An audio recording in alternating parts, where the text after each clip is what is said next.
Until now, we have seen what a database is and the language that a database understands, which is SQL. So now what we need is we need some way to make our Java code talk to our database.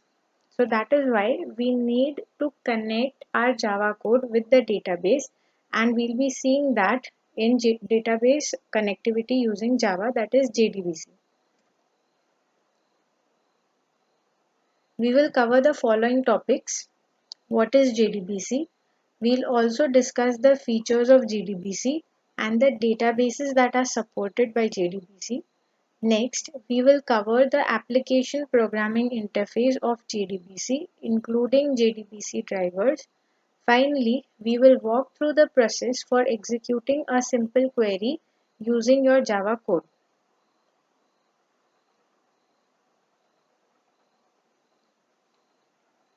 So, what is JDBC? JDBC allows a Java application to connect to a relational database. All major databases are supported by JDBC.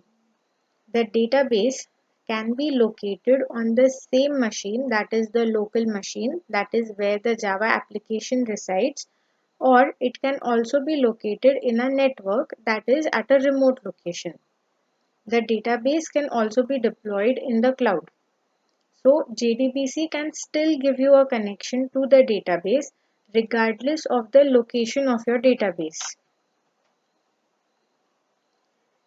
The main feature of JDBC is that it is a standard API. You will develop your application code using the classes or interfaces provided by that JDBC API, and you can connect to various databases. There is no need to develop a separate code for different databases. The second advantage or feature of JDBC is that it is a call level interface that supports SQL. That is, when you provide SQL statements to the JDBC driver, it will simply pass the SQL statements to the database, and you can make use of SQL to perform operations like select, insert, update, delete. That is all CRUD operations, which is C for create, R for read, which is select, U for update, and D for delete. You can all JDBC also allows you to execute complex queries like inner joins or outer joins, and it also allows you to call stored procedures, which is not in your current syllabus.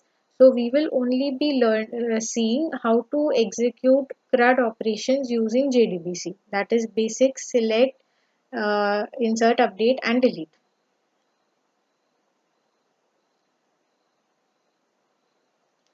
The databases supported by JDBC are Oracle, MySQL, Informix, DB2, SQL Server, Sybase, PostgreSQL, and many more. So you can visit the JDBC documentation to view the complete list of databases that are supported by JDBC.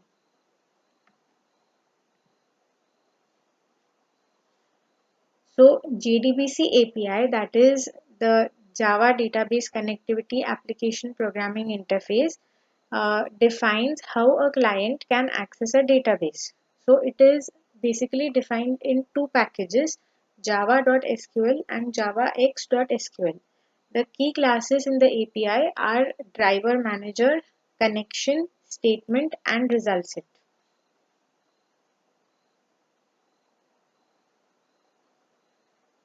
The JDBC driver is a software component which enables the Java application to interact with your database.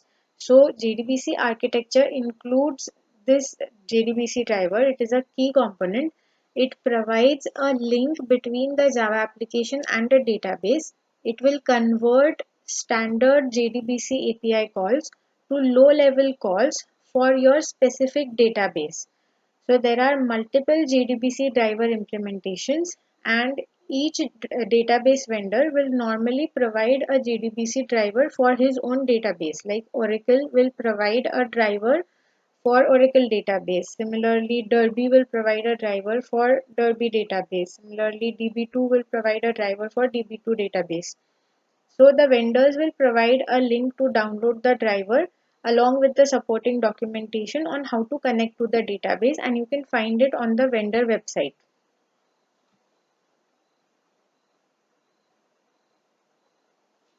So now we'll walk through an actual development process for a simple query. The steps to process any SQL statements are as follows. First is to register the driver class. Step 2 is to get a connection to the database.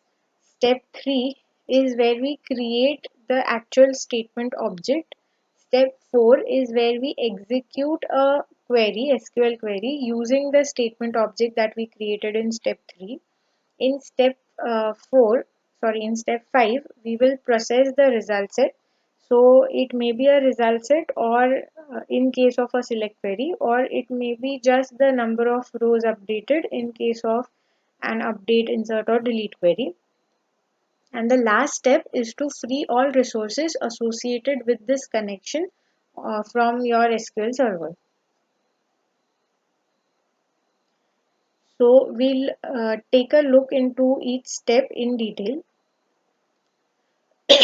To register the driver class, the JDBC driver has to be specifically loaded with Java code, and this is done using a static method for name which belongs to the class. So class is the name of your class, and for name is a static method which belongs to this class. The argument that we pass is the name of our driver class, and this method throws class not found exception which needs to be handled. So for example, if we are using Java Derby database, then our code will register the driver class like this, class.forName, and this is the driver class name. So the driver class name is client driver, and it belongs to org.apache.derby.jdbc package. Similarly, if you are using Oracle database, then the class name is Oracle driver, and it belongs to oracle.jdbc package. And these classes, the driver classes, can be downloaded from the vendor website. So this class Oracle driver can be downloaded from Oracle website. Similarly, client driver can be downloaded from Apache website. In step 2, driver manager class will help us connect our application to the database based on some connection stream, that is some connection URL that we provide to it. So there is a static method named getConnection, and it is a static method of class driver manager. So you have to pass a URL to this method, and there are two overloaded versions. In the first you only pass a URL, and in the second you pass a URL comma the username comma the password. So the URL contains information about the data source, that is the database that you're connecting to, and it has a standard format. So the format is like this: JDBC colon the driver protocol colon the connection details. So in our case, like if when we are using Derby database, our URL will look something like this: JDBC colon Derby, which is the driver protocol, and after that we'll have the connection details. So in the connection details, we can see slash localhost. Localhost is the name of our database server. So since our database is a local database, that is, it resides on our own machine, that is why we can see the server name as localhost here, colon 1527. So 1527 is the default port number on which this process will connect, and MyJavaDB is the database name. In the third step, we will be creating a statement from the connection object that we had obtained in step 2. So in step 2, the getConnection method returns a connection object, con, and we will be using this con object to create our statement using the createStatement method. In step 4, we will be executing the statement using either the execute update method or execute query method. Execute update method is used to insert, update, delete, or call the create table query. And execute query method is used for select queries. So in case of select queries, because we get a result set, so it returns multiple rows and we store them in an object of type result set. And in case of insert, update, or delete queries, we get an integer value, which is the number of rows that have been affected by our query. So in this case, like we are inserting only one row here, so in this case the output will be 1. So if we write an update query which might update 5 rows from the table student, then the value that will be returned here will be 5. But in case of a select query, we will be getting a result set object. So to process a result set object, we can process a result set object using these methods, which are methods of result set. So a result set is nothing but a subset of our actual table. So whatever query we write will return some set of rows and columns, and they are stored in a table like structure, which is result set. At the beginning, the result set will have a cursor which is pointing to the 0th row, and when we call the method resultSet.next, there is a method next which belongs to resultSet. So it returns a boolean value. So it will move the cursor to the next position, and if there is a row present at the next position, it will return true, otherwise it will return false. Now to access the values in the result set, so as we have moved the cursor to a row, now to access the values in the given fields, we need to know the index of that value.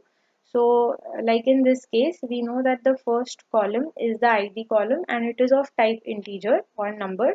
So we can call the method rs.getInt1. So in this case, it will return the value which is present at the first index at the current cursor position. So in this case, it will return the value which is present here. Similarly, rs.getString2 will give us the value which is present at the second index at the given cursor position. So this loop will go on until and unless rs.next returns false. That is, the cursor will move to the next position in every iteration and will print the values of ID and name for each row, and it will go on printing this until and unless there are no more rows left in the result set to process. The last step is to release all resources. So we all the resources that we have accessed, like the result set, statement, and connection, each of them must be released. So there is a close method for result set. So if we call result set dot close, it will release the result set object that we had accessed. Similarly, we have to close the statement object and we have to close the connection object. Now we will see how to execute an SQL query using our Java code. So we'll be writing a Java code which will be using the JDBC API to call some select queries and update queries on our table student that we have created from the backend.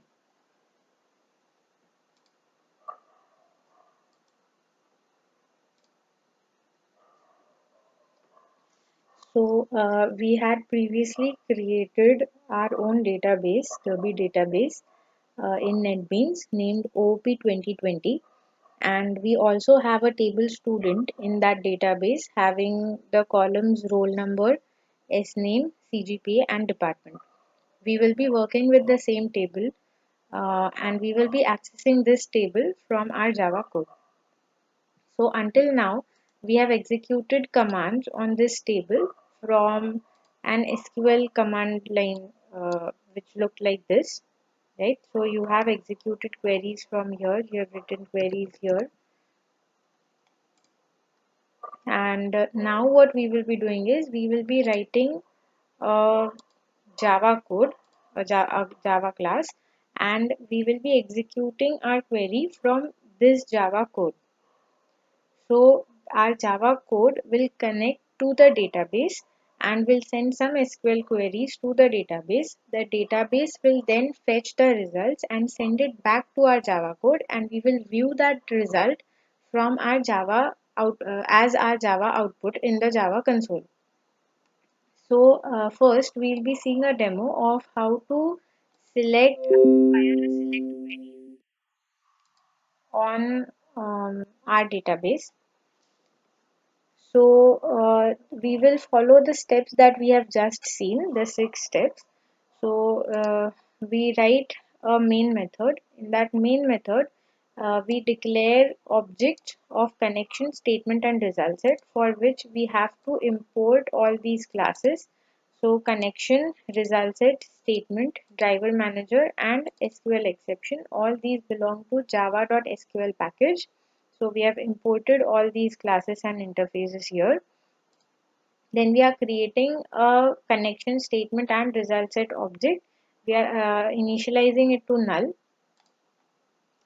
Then for the first step, to register the driver class, we will write the class.forName method, and we will pass the driver JDBC driver class here, name of that JDBC driver class. So to know the name of your database driver class, you will right click on the URL in the services tab. Under databases, you have your database URL here. You will right click on this link, click on properties, and here you will see driver class. So here you can see the driver class is org.apache.derby.jdbc.client driver. So you will type in the same name in place of this string. The second step is to establish a connection. So to establish a connection, we use the driver manager class, and there is a static method get connection which will obtain a connection object and give it to us. So there are some arguments that need to be passed. The first argument is the URL. So to get the URL, we will right click on our database URL database here, go to properties, and here you will see database URL. So you have to copy this URL,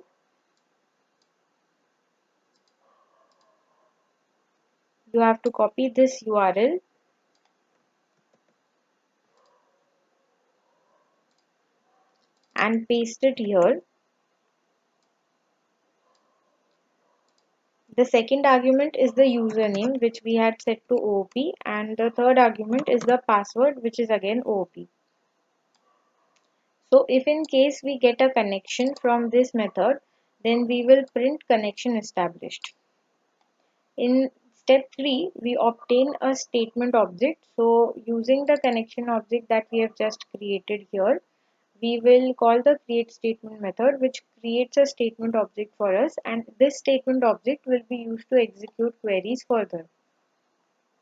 So our query is select star from student.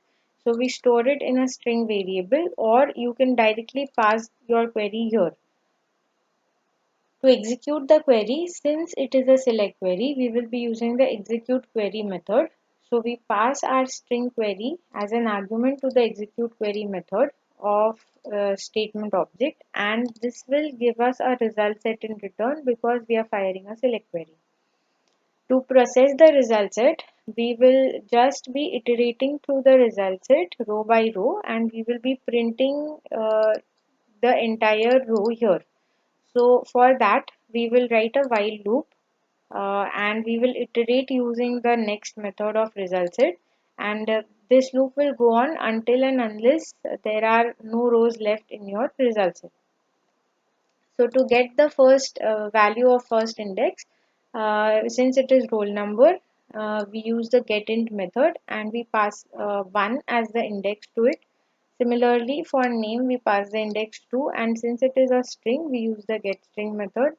Similarly, for department, we use the getString method with the index 4, and for CGPA, we use the float method, getFloat method.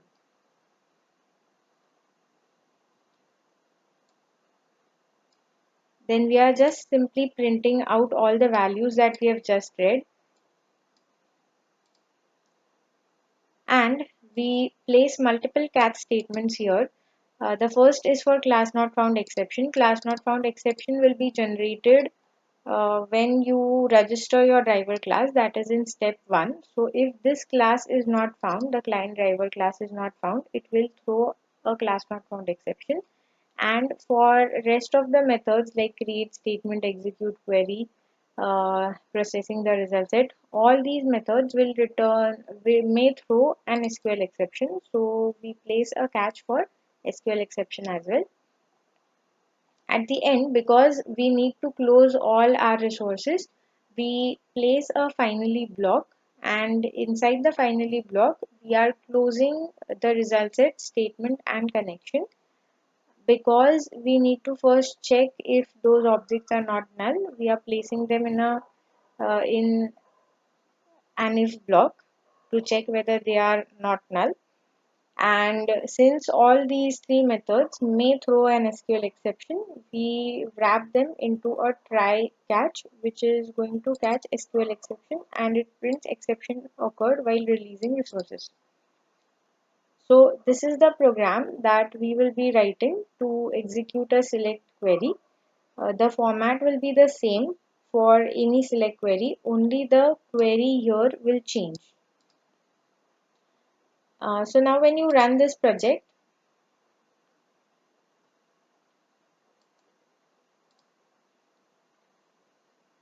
before running the project, we'll run the project once and see what happens. So if you run the project now, it will show you that it has not found the class client driver, which is our driver class. So to add the driver class, you need to add the driver libraries to your project. So here, if you see in your project, there are source packages and there are libraries. If you expand libraries, you will see only the JDK library, which in your case might be 1.8, because this is version 7, it is showing 1.7. Now you need to add the Derby database driver library in your project. To do that, you will download the Derby client jar from Google or the Derby website and add it here. So to add it here, you will simply right click on libraries, select add jar or folder, and you add the derby client.jar file. So the file name is derby client.jar.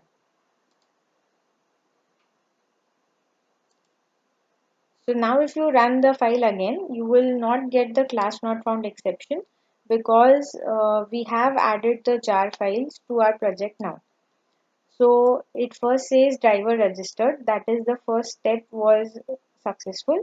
Then connection established, and it has executed the select query, and it has printed all data that we had iterated through in the while loop. So this is how you execute a simple select query.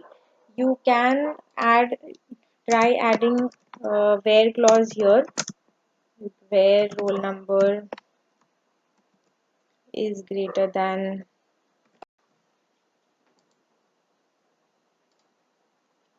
So this query will only give you rows where the roll number is greater than 15. Now to execute an insert, update or delete query, the steps will be the same: registering the driver, establishing the connection, creating a statement.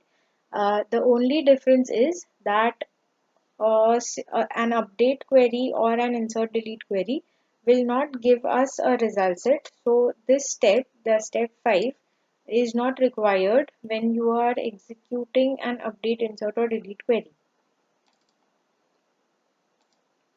So all the code will be the same. Step 1 will also be the same. Step 2 is going to be the same, which is establishing a connection. Step 3 will also be the same, wherein we obtain a connection, obtain a statement from the given connection object. the query will change. So let's say we want to delete some rows from our table student where CGPA is less than 5.5. Uh, we will be executing this query using the execute update method, unlike execute query method, which is used for select statements. And this will return number of rows affected. So we can print the number of rows affected and it will show us the number of rows which were deleted after firing this query. Step 5 is not required because a delete query does not give us a result set.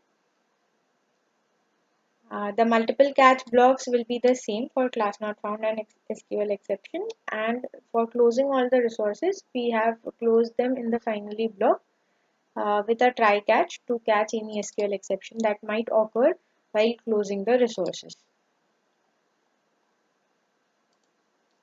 So when we execute this, so it says driver registered, connection established, and number of rows deleted 1. So in this case, maybe there was just one row which was less than 5.5. We can try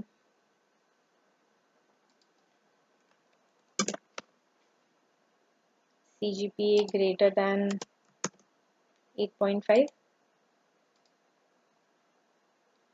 So this query has deleted 6 rows from our table. To check from the backend whether this query has actually deleted data from our table, you can go to your services tab, and under databases you have your table student, and you can view your data from the backend by firing a select query here. So you can write select star from student and fire this query in the backend and view your data. So here you will see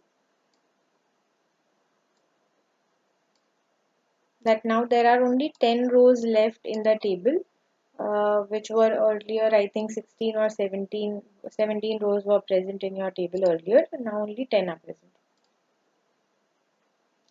So you can execute any number of queries, all the queries that we have learned, all types of queries using order by, group by, insert, update, delete, create table. You can try executing all these queries on your database from your Java code from using this JDBC API. And you can try doing this exercise wherein you will be creating an employee table having only two columns, EID and ENAME. Create 5 rows in it, that is insert 5 rows, and then display this data, that is write a select query to display all this data. Then you will prompt the user to enter details of 2 employees. You will scan the details using a scanner object or a buffered reader and insert these 2 records in the table.